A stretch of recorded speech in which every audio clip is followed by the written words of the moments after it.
A paz do Senhor para todos.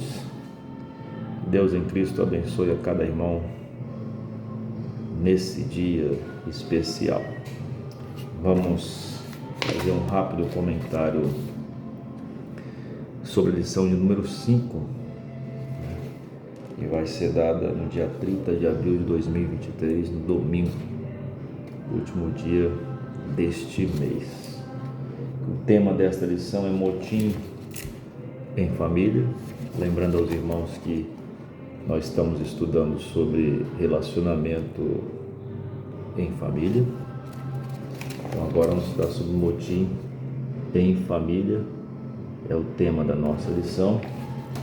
O nosso texto áureo diz: fazei todas as coisas sem murmurações nem contendas. Observe que essa murmuração já é algo que permeia toda a Bíblia Sagrada, algo que está relacionado à desobediência e à incredulidade. Verdade prática: das murmurações derivam as contendas. Por isso devemos evitá-las em nossa família. Das murmurações derivam as contendas. Por isso devemos evitá-las em nossa família. Isso é verídico, né?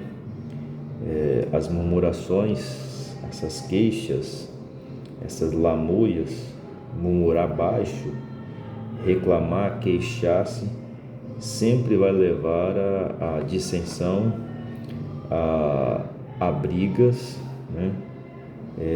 E contendas, seja no seio familiar ou no contexto religioso a qual nós estamos inseridos. Nossa leitura bíblica em classe. A nossa leitura bíblica em classe, ela está embasada em dois textos, né? No livro de Números, no Pentateuco.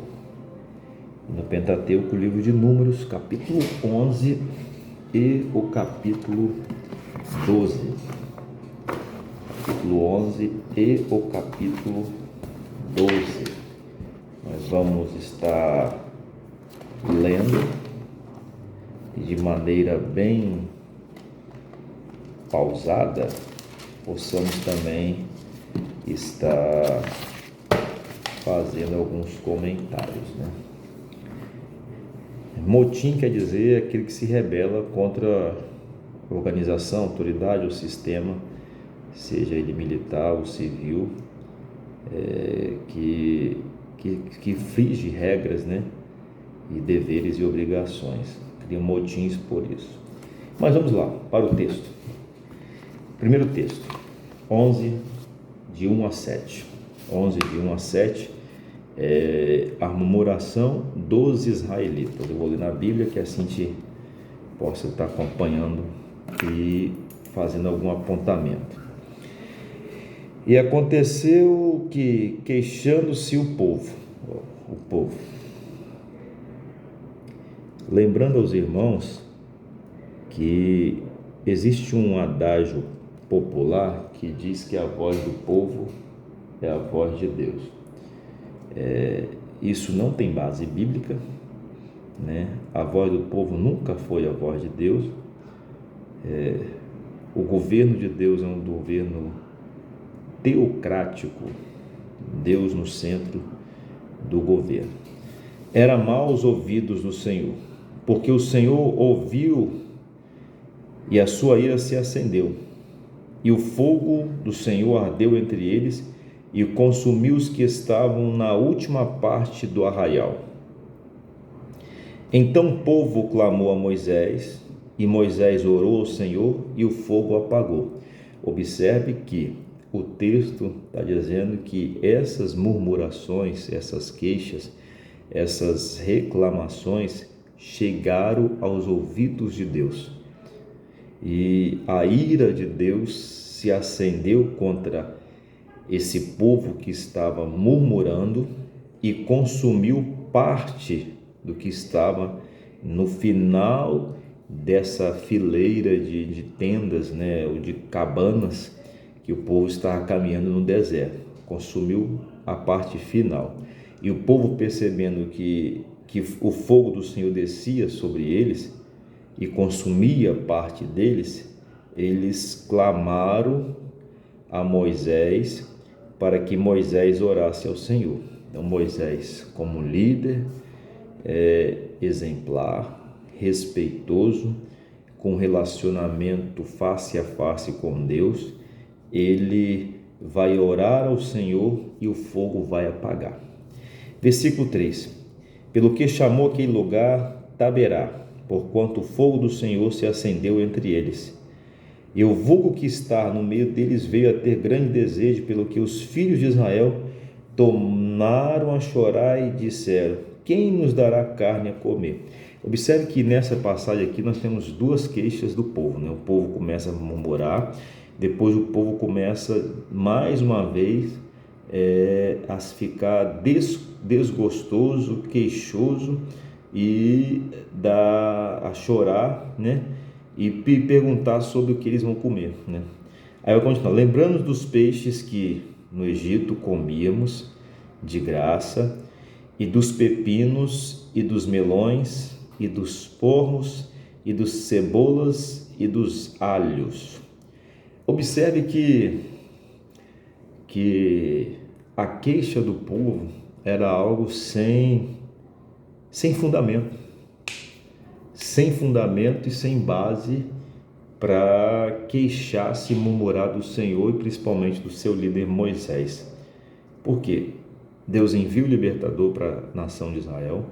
Êxodo capítulo, os seus primeiros capítulos, vai dizer que Deus ouviu o clamor do povo, pois o povo estava sendo humilhado, massacrado pelo jugo de Faraó, amassando barro com palha, fazendo tijolos. Estava escravo, né, desse sistema tirano no Egito, e Deus levanta Moisés como libertador para trazer o povo, levar o povo à terra prometida que tinha prometido aos patriarcas Abraão, Isaque e Jacó. E nessa trajetória de deserto, Deus sempre supriu a necessidade do povo, sempre Deus entrou com providência para suprir a necessidade do povo. Após o povo sair do Egito, né, enviando as 10 pragas e a última a morte dos primogênitos, eles saíram abastados, pois os egípcios deram pães, bolos, alimentaram, deram riquezas ao povo do Egito, ao povo de Israel, para que eles pudessem sair apressadamente e a praga cessasse sobre eles. Então eles saíram abastecido, pois Deus providenciou meios para isso. E na trajetória do deserto, Deus sempre esteve presente com o povo de Israel, mesmo o povo de Israel sendo um povo queixoso e reclamoso, de dura cerviz. A Bíblia vai dizer que o povo de Israel era um povo de dura cerviz, que estava rebelde, era costumaz e rebelde, não obedecia princípios e leis do Eterno. Mas Deus sempre esteve presente no meio do povo, através da coluna de fogo, através da nuvem, sempre trazendo proteção, enviando codornizes, enviando a rocha que o acompanhava de perto, né? Dando água para beber no deserto. Então Deus nunca deixou o povo de Israel à mercê. Deus sempre supriu as suas necessidades mais básicas, seja quaisquer que eles precisavam. Mas o povo, ele começa a agir com a ingratidão. Observe que o texto que nós lemos aqui, lembra-nos dos peixes que no Egito, escravo, comíamos de graça, e dos pepinos, dos melões, dos porros e das cebolas e dos alhos. Ou seja, está lembrando o momento de escravidão e esquecendo do que o Eterno havia feito para ele. Então essa ingratidão vai levar o povo a murmurar. Estão murmurando porque estão sendo ingratos. Então eles estão murmurando pela sua ingratidão, mostrando a sua ingratidão ao Senhor, e basicamente essa ingratidão, essa murmuração, ela leva à incredulidade, a não acreditar mais nas providências de Deus, tanto que surge a pergunta: quem nos dará carne a comer? Quem nos dará carne a comer? Sendo que Deus no deserto havia suprido, não havia faltado nada para o povo, a ponto de chegar aqui nesse capítulo 11 e dizer: quem vai nos providenciar carne? Lá no Egito nós tínhamos todo o suplemento alimentar de graça não, eles trabalhavam como escravos, era açoitado como escravo, eles não tinham salário, era escravo, enriquecendo seus senhores. E estão aqui dizendo, lembrando desse período que eles viveram no Egito, de uma forma ingrata por tudo aquilo que o Eterno havia e estava fazendo para o povo de Israel. Continuando a leitura: mas agora nossa alma se seca, coisa nenhuma há senão este maná diante dos nossos olhos. Olha a reação, olha a tamanha ingratidão do povo em relação às providências, o suprimento do Eterno. Aqui eu abro um parênteses: quantas das vezes nos deparamos com pessoas e situações que as pessoas são ingratas ao Senhor? Quantos entre nós tem uma palavra de ingratidão, e às vezes a luta vem, queremos colocar culpa no Eterno, e muitas das vezes estamos nesta luta porque a nossa escolha foi errada. E aí, qual é a nossa ação? Murmuração. E a murmuração, ela sempre vai nos levar à ingratidão e à incredulidade. Ela vai cegar o nosso entendimento e nossa consciência espiritual, de termos certeza das coisas do Eterno. Por isso, tomemos muito cuidado para não sermos enganados por nossa consciência e sentimento, em enviarmos as costas para o Eterno e murmurarmos contra Ele, e esquecermos de todo o benefício que Ele tem feito e está fazendo por mim, por você e por nossa família. Não tomemos essa atitude. A Bíblia está nos mostrando o exemplo para não errarmos da mesma maneira como eles erraram. Vamos continuar lendo o texto? O comentarista escolheu 2 textos e vamos assim pontuando os versículos por versículo. Depois a gente vai de maneira rápida e ligeira pontuar a lição, tá bom? Versículo de número 7: e era o maná como semente de coentro, e a sua cor como cor de bidélio. Espalhava-se o povo, e o colhia, e o moía, em moinhos, e moía, ou num grão, ou pisava em panelas e cozia, e dele fazia bolos, e o seu sabor era como o sabor de azeite fresco. Alguns comentaristas vão dizer que tinha no paladar doce de mel. Doce de mel. Enquanto o orvalho descia de noite sobre o arraial, o maná descia sobre... Olha que coisa linda!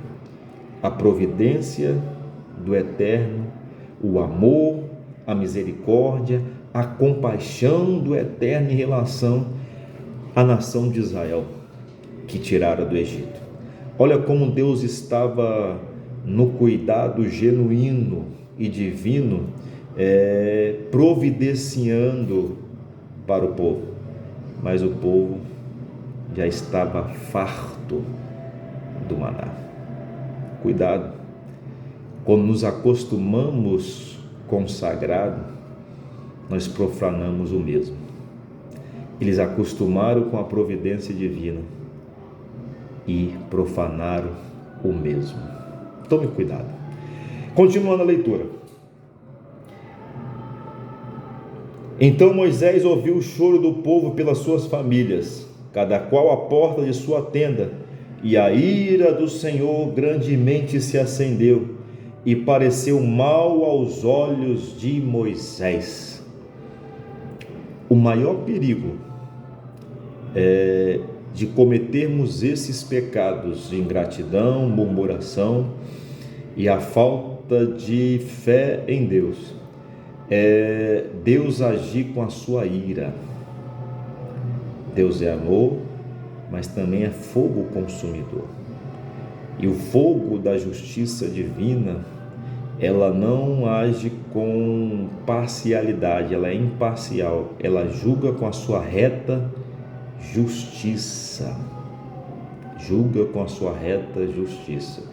E quando extrapolamos o limite da ira de Deus, ou a tolerância de Deus tolerar as nossas ações, quando extrapolamos isso, a ação, as consequências virão sobre nossas vidas. Esse foi o primeiro texto. O segundo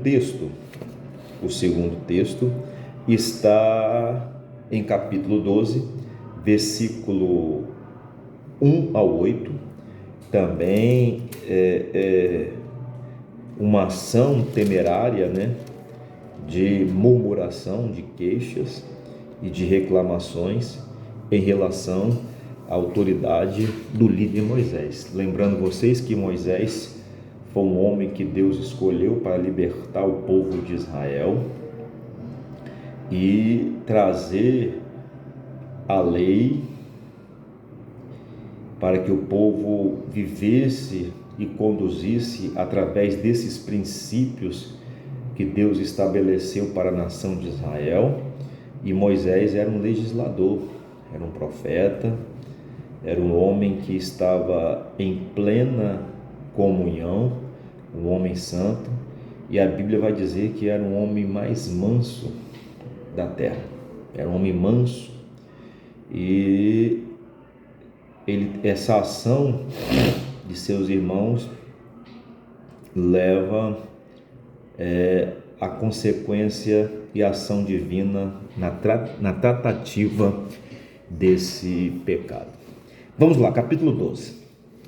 Vamos lá, capítulo 12, versículo 1 vamos ler até o versículo 16, para que assim os irmãos possam entender o contexto em que o comentarista está tirando. Ele usou dois textos importantíssimos, muito clássico, e precisa assim fazer alguns apontamentos nestes textos. Vamos lá. E falou Miriam e Arão contra Moisés. A primeira parte aqui você já vê que já há algo de afrontamento, de afrontamento, e não confrontar, afrontamento ou afrontar princípio estabelecido por Deus. Falaram Miriam e Arão contra Moisés por causa da mulher cuxita que tomara. Por causa da mulher cuxita que tomara, porquanto tinha tomado a mulher cuxita. E disseram: porventura, falou o Senhor somente por Moisés? Não falou também por nós? E o Senhor o ouviu.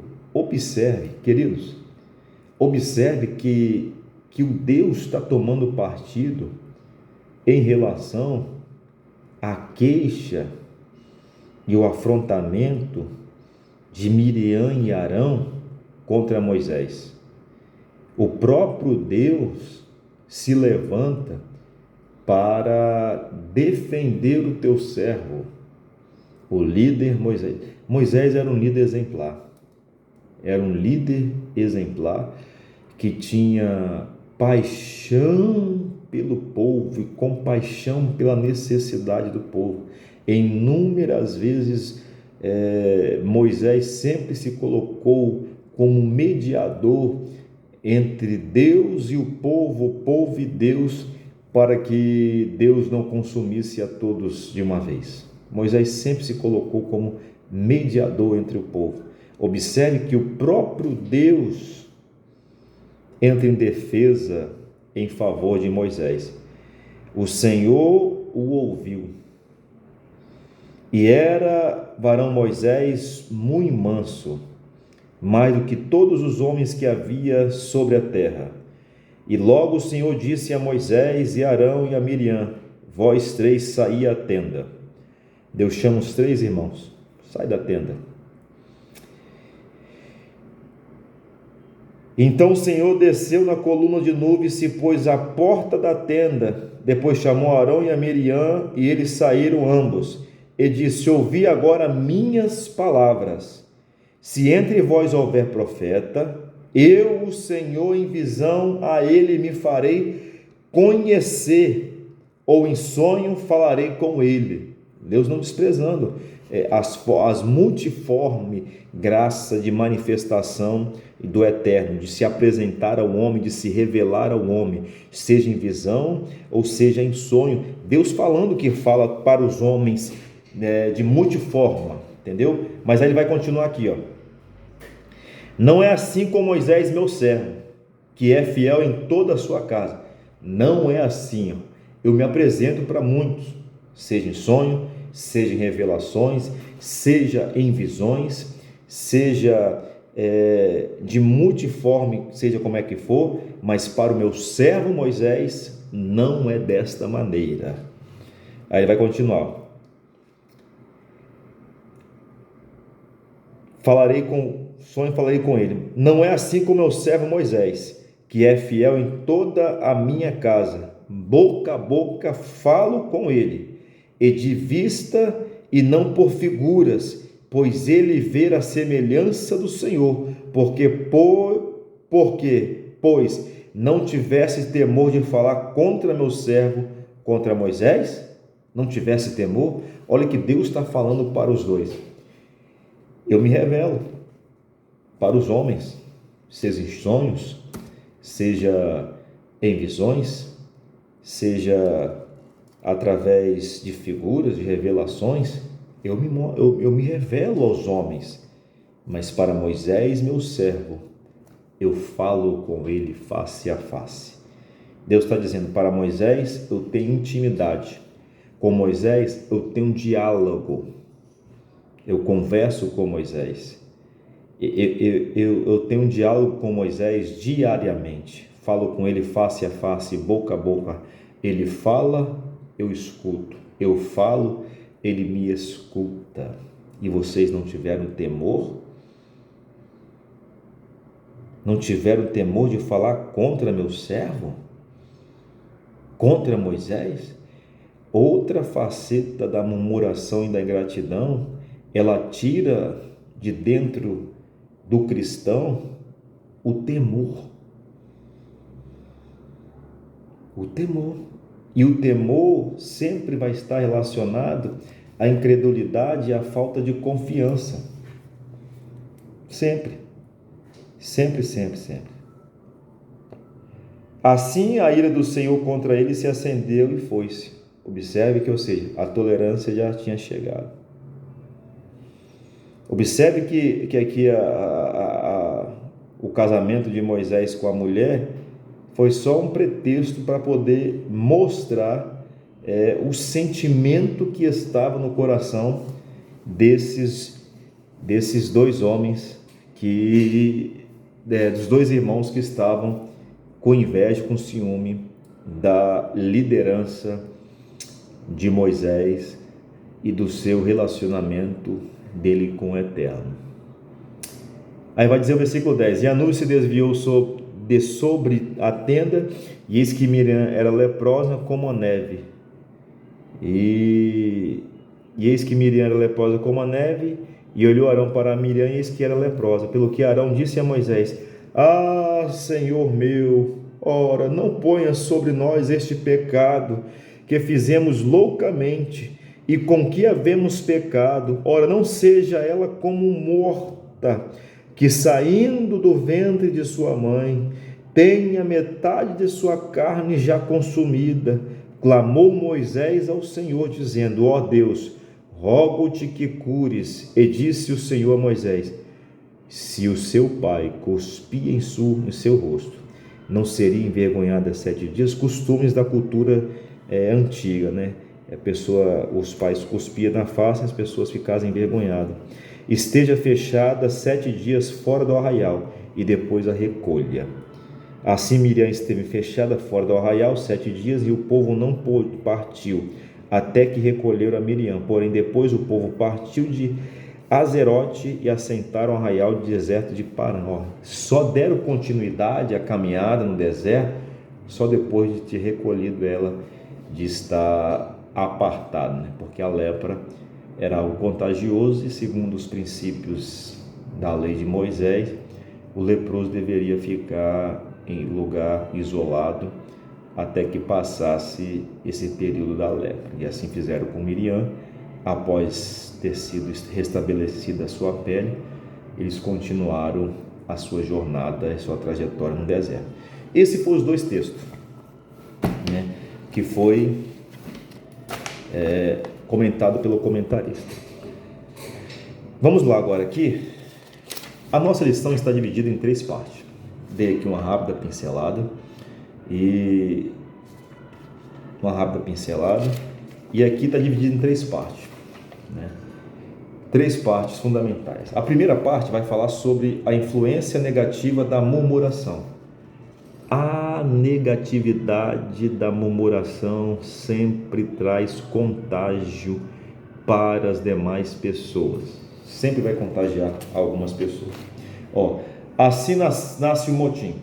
A palavra motim se refere aos atos explícitos de desobediência ou de uma reação negativa contra regras e as ordens estabelecidas num grupo social. É o que nós vimos em Números. O povo reclamou. É o que nós vimos no capítulo 12.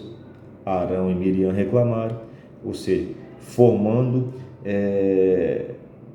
querendo ferir um princípio já estabelecido e querendo desconstruir ou desacreditar na autoridade que Deus havia estabelecido por Moisés, sua liderança.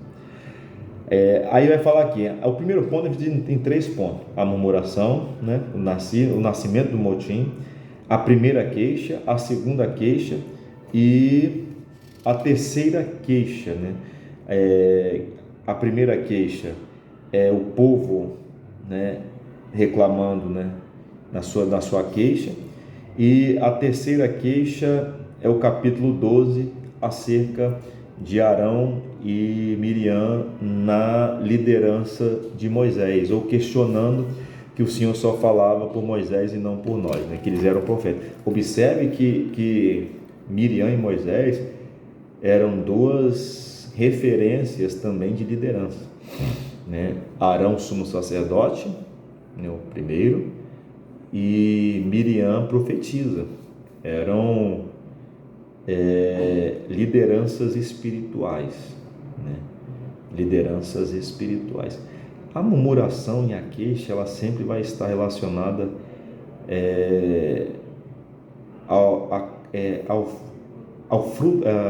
às obras da carne.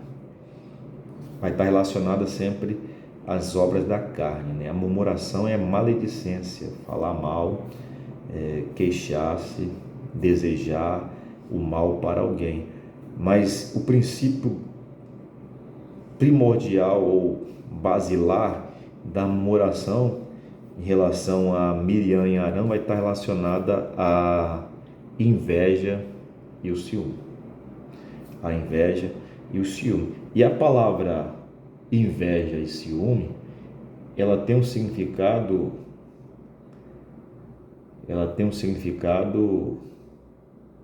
desastroso. Olha o que vai dizer a palavra inveja. A inveja é o desejo de possuir o bem que pertence a outro. É o sentimento de inferioridade, de desgosto diante da felicidade do outro. Olha a queixa de Miriam, de Arão. Só fala o Senhor por nós? Só fala o Senhor por Moisés e não também por nós? Inveja, inferioridade. É um sentimento de cobiça e de riqueza, do brilho e da prosperidade alheia. A inveja é o desejo constante que algumas pessoas sentem almejar todo custo as conquistas da vida alheia. É desejar o que o outro possui ou realiza. A inveja está intimamente ligada ao ciúme no momento que produz desgosto, ou tormenta ao indivíduo que almeja possuir algo que pertence a outro indivíduo. Olha como é que é desastroso esse sentimento perverso, carnal, que brota no ser humano. Um ser humano sem Deus, ele tem esses sentimentos. Ou um ser humano que não, ou um cristão que não experimentou o novo nascimento e a transformação em Cristo Jesus, ele alimenta esse sentimento, né? Aí, a expressão popular do cotovelo é usada para indicar que alguém está com inveja, dor de cotovelo ou ciúme do outro, pois perdeu algo ou alguém para outra pessoa. Inveja, sentimento danoso, perverso, que destrói relacionamento, destrói família, destrói o convívio, destrói a comunhão, né? E destrói, é desastroso. É um sentimento que não deve brotar em nós, não deve brotar em nós. Aí vai continuar mais, ó. A inveja está relacionada também no dicionário que vai dizer como um dos 7 pecados mortais. Vamos lá agora para o ciúme. O que quer dizer o ciúme? Olha o ciúme. O que é ciúme? Ciúme é um estado emocional do ser humano. Emocional. Isso tem que ter equilíbrio, domínio próprio, controle de nossas emoções. Provocado pela falta de exclusividade do sentimento.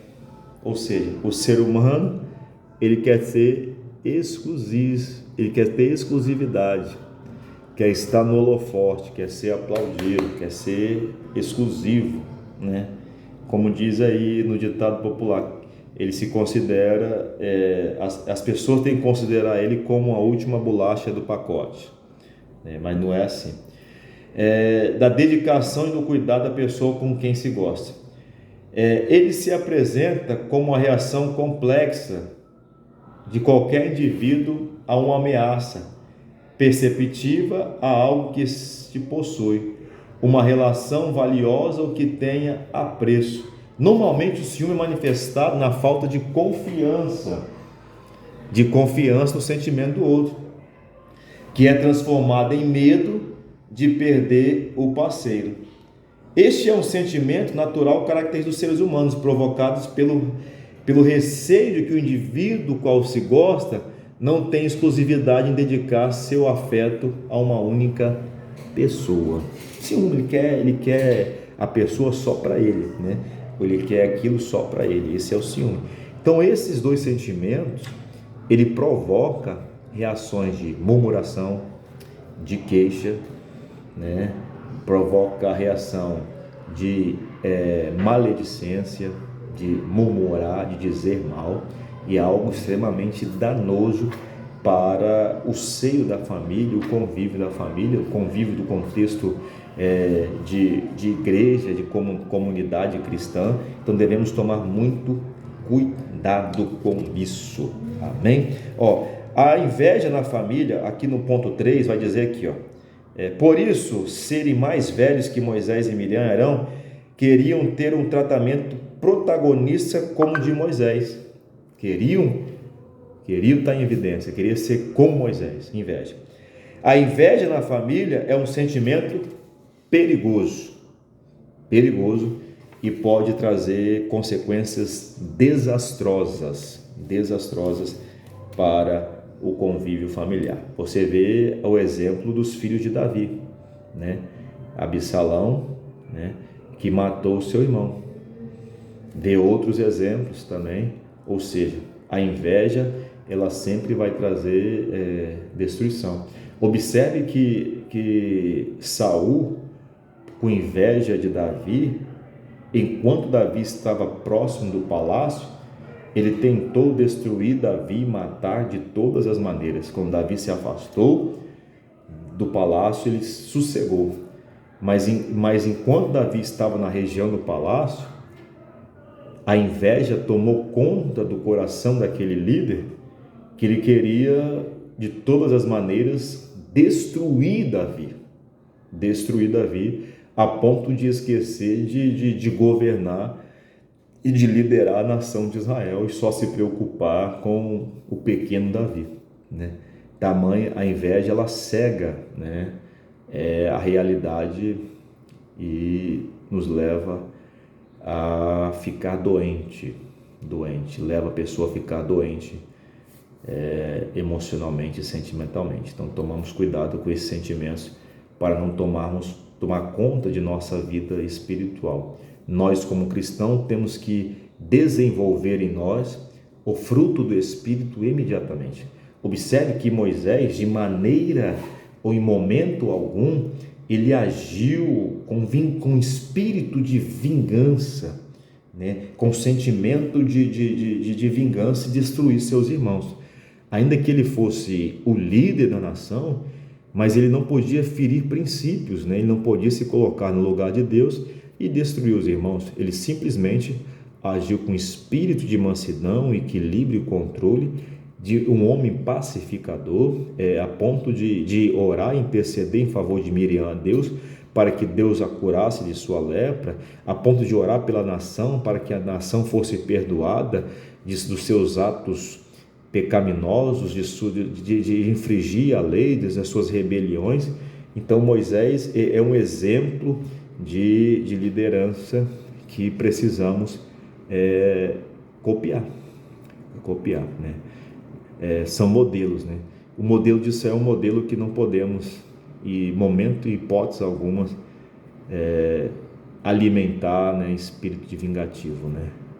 Temos que sempre ser pacificador. O tópico 2 vai falar sobre a rebelião de Miriam e Arão. Nós já fizemos aqui, né? Só fazendo algum apontamento, né? A inveja. Os dois alimentaram a ideia de que a liderança de Israel teria de ser compartilhada com eles. Errado. A liderança de Israel estava sobre os ombros de Moisés. Deus o responsabilizou para que ele pudesse tirar o povo do Egito. Após Moisés morrer, Deus transferiu essa liderança para Josué. Josué conduziu o povo até a entrada da terra prometida. Então eles queriam ter autoridade sobre aquilo que eles não tinham capacidade para fazer, ainda que eles tinham ofícios de lideranças, que eram o sumo sacerdote, né, e a profetisa Miriam. Mas de compartilhar a liderança toda de Israel esse não foi o princípio de Deus.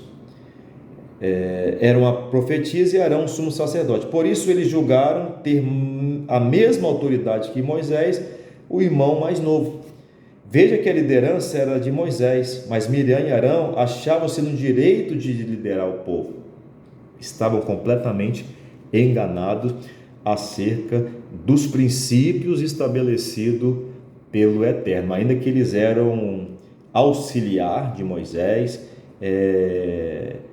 ajudavam Moisés, compartilhavam, auxiliavam, mas a responsabilidade estava sobre os ombros de Moisés, tanto que quem Deus vai cobrar era Moisés. vai dizer: o povo que você tirou do Egito, quando Moisés estava no monte, está lá embaixo, adorando a imagem. Deus cobrava Moisés. Deus disse: Moisés, eu vou destruir o povo de você, eu vou fazer um outro por Moisés. Não, tem compaixão, tem misericórdia. Então, a cobrança dessa liderança estava sempre sob a responsabilidade de Moisés. O papel era cooperar na liderança com Moisés, era um cooperador, era um auxiliar. Uma inveja instalou-se no coração de Miriam, levou-os a um sentimento corrosivo. A inveja é como a maresia no meio do mar, né?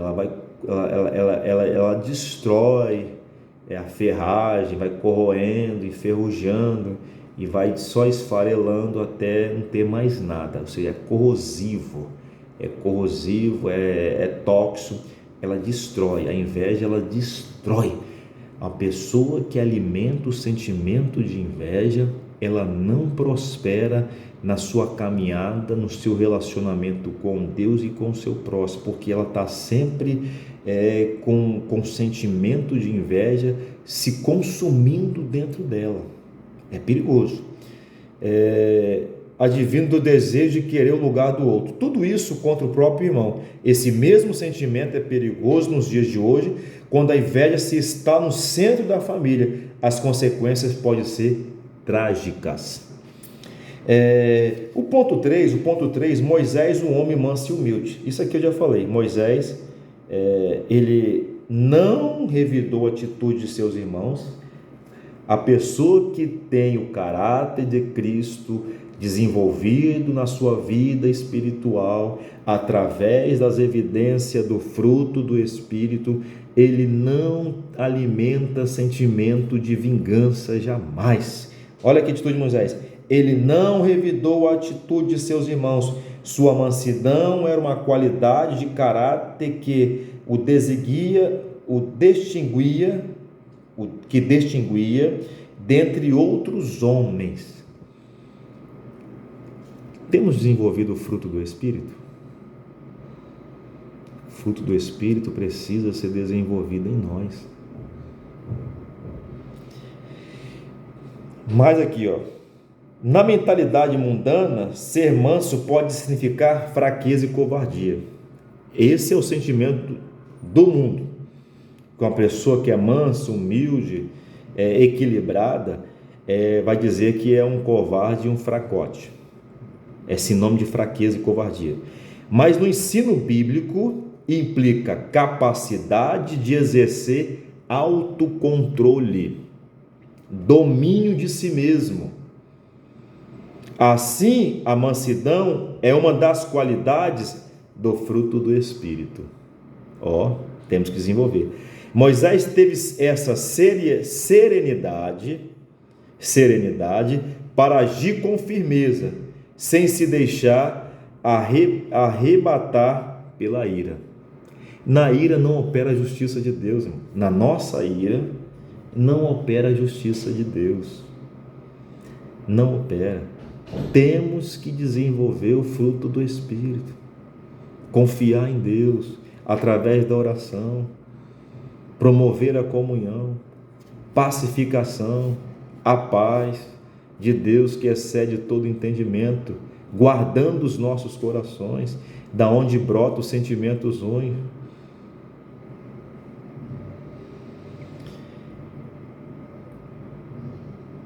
Mesmo sabendo que a murmuração e da sedição de Miriam e Arão contra a sua liderança, ele não teve atitude vingativa para com seus irmãos, pelo contrário, orou para que Deus o perdoasse.